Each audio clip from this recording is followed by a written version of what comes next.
Okay, so what you're looking at right here, this isn't just a piece of clothing. It's a document. It's a legal declaration that you wear on your body. So today we're going to decode the Sareqhalin no Maal'Rruva, which is, and this is the incredible part, a garment that literally functions as law. You can pretty much capture the entire purpose of this garment in one single powerful phrase. She who carries lineage in motion. And look, this isn't just some poetic title, you know? It actually defines the wearer as a living, breathing symbol of her ancestry, her future, and her family's place in the world. So let's get into the specifics. The formal name for this is Sareqhalin no Maal'Rruva, or the draped flame of union. And this is a piece of public-facing, ceremonial identity. You only wear it when you are formally representing your entire house and your specific standing within it.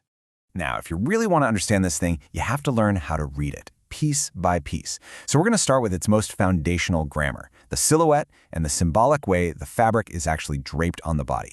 See, right here, the cut of the dress is already telling a story. The narrow form symbolizes personal discipline and containment, but that flare at the hem, that's not just to help you walk. It signifies the future expansion of the lineage, its growing influence. It's this perfect visual metaphor, right? Control and potential all in one silhouette. And this brings us to a huge concept here, duty. The Palu-style drape, the one that crosses the body diagonally, isn't just for looks. In this visual language, that diagonal line, that is the symbol for a chosen duty. It shows that the wearer is actively shouldering a specific, recognized responsibility. Okay, so we've got the silhouette, we've got the drape. Now let's talk about the cape. And I'm telling you, this is not some optional accessory. It's a critical, highly regulated marker of status and authority. The cape itself is a declaration. Having it on means the wearer's status has been publicly witnessed and legally recognized by high authorities. It basically transforms her from just, a person in a room into a formal, recorded fact. So because this is such a formal status marker, you can't just wear the cape whenever you feel like it. No way. It is reserved for these very specific, super high-stakes moments.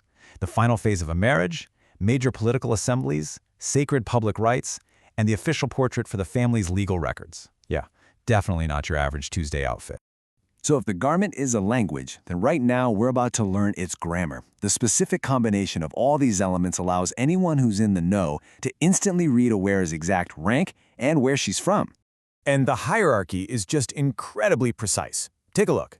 A first wife, her cape is floor length with full tram and paired floral symbols. A second wife, it's shorter, ankle length, with less trim and just one floral. A third wife or beyond has even less. The point is, your status is right there for everyone to see. There's zero room for misinterpretation. And it's not just about rank. The garment also declares your regional identity. The light, flowing fabrics you see in the coastal variant, that signifies public grace and diplomacy. The heavy plaid of the mountain version conveys authority, and the desert variant's minimal design embodies patience and spiritual composure. And get this, even where they put the floral symbols is packed with meaning. One is placed at the shoulder, representing the mind, and one at the hip, representing the womb. It's this visual statement, right? Aligning intellect with lineage, thought with fertility.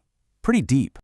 Now, this whole garment of law thing, it doesn't exist in a vacuum. Of course not. It has a male counterpart, the Kasorravel, and its entire reason for being is to exist in a direct, legal relationship to the Sareqhalin. So, the Kasorravel is all about its symbolism. You've got these straight lines on the tunic, that's accountability. The diagonal mantle, that's chosen duty again.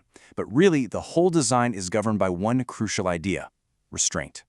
And that whole theme of restraint, it is literally written into law. Check this out. The male silhouette has to be straight, no suppression at the waist. His mantle has to mirror his wife's drape, and this is key, it can never be longer than her cape. And maybe most importantly, his colors and ornaments can never, ever outshine those of the first wife. His entire presentation is deferential.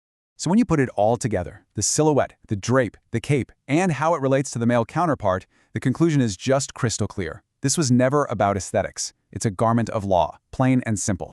And you better believe that law has teeth. To wear that cape and plaid combination without proper authorization, I'm talking temple registration, confirmed lineage, that's not a fashion faux pas. It is status impersonation, and that is a serious legal offense. And what this also means is that there are places where this garment's power is just, well, it's too much. It's forbidden in casual places like markets, in private worship, and especially during courtship, where it would be seen as far too authoritative. Its power is reserved for its specific public function. This brings us to the garment's ultimate purpose. It's designed to completely bypass any kind of subjective interpretation. It does not invite desire, it declares position. Its sole function is to make an objective, legally binding statement about the wearer's place in society. And that makes for this really subtle but incredibly profound distinction, right? The woman wearing this isn't asking to be seen or looking for anyone's approval. Her status, her duties, they're already on the record. She is, quite simply, already accounted for. Kind of makes you think, doesn't it? I mean, even without a system this formal, the clothes we wear send signals. They declare things about us, whether we mean for them to or not. So I guess the question I'll leave you with is, what is your clothing declaring?